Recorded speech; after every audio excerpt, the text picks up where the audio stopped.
ये national highway पे कार्रवाई की गई थी और इसकी इन्वेस्टिगेशन हम कर रहे हैं कि फर्दर इनके मालिकान पे हम जो है ना रेड करें। कस्टम एंटी स्मगलिंग ऑर्गेनाइजेशन ने कार्रवाइयां करके 2 करोड़ से ज्यादा मालियत का पेट्रोल और डीजल अपनी तहवील में ले लिया। हैदराबाद में कस्टम एंटी स्मगलिंग ऑर्गेनाइजेशन के इंचार्ज हरीश कुमार के मुताबिक कस्टम कलेक्टर मुमताज खुसरो की हिदायत पर 2 बड़ी कार्रवाइयां की गई हैं, जिसमें नेशनल हाईवे पर स्मगल शुदा 32,000 लीटर डीजल और 16,000 लीटर पेट्रोल से भरे 2 टैंकर शामिल हैं, जिन्हें एंटी स्मगलिंग ऑर्गेनाइजेशन की टीम ने खुफिया इत्तला के बाद कार्रवाई करके टैंकर्स अपनी तहवील में ले लिए हैं। तहवील में लिए गए पेट्रोल और डीजल की मालियत 2 करोड़ 17 लाख रुपए बताई जा रही है। कलेक्टर मुमताज अली खुसरो साहब की सख्त हिदायत थी कि जो भी कस्टम एक्ट में नोटिफाइड आइटम्स हैं उन पर कड़ी नज़र रखें और उन पर हम कार्रवाई करें।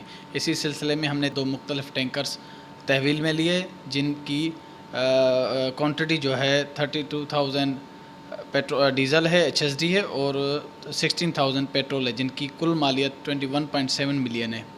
और मज़ीद हमारी कोशिशें हैं कि हम मज़ीद ऐसे ह्यूज केसेस अमल में लाएँ, पकड़ें, और ताकि रेवेन्यू में ज़्यादा से ज़्यादा हम इजाफा कर सकें। कस्टम इंस्पेक्टर हरीश कुमार का कहना था कि मुल्क को नुकसान पहुंचाने में स्मगल शुदा अशिया का बहुत बड़ा हाथ होता है, जिसकी रोकथाम के लिए कस्टम एंटी स्मगलिंग ऑर्गेनाइजेशन अपनी हर मुमकिन कार्रवाइयां जारी रखे हुए है। रेहान गनी, पासबान न्यूज, हैदराबाद।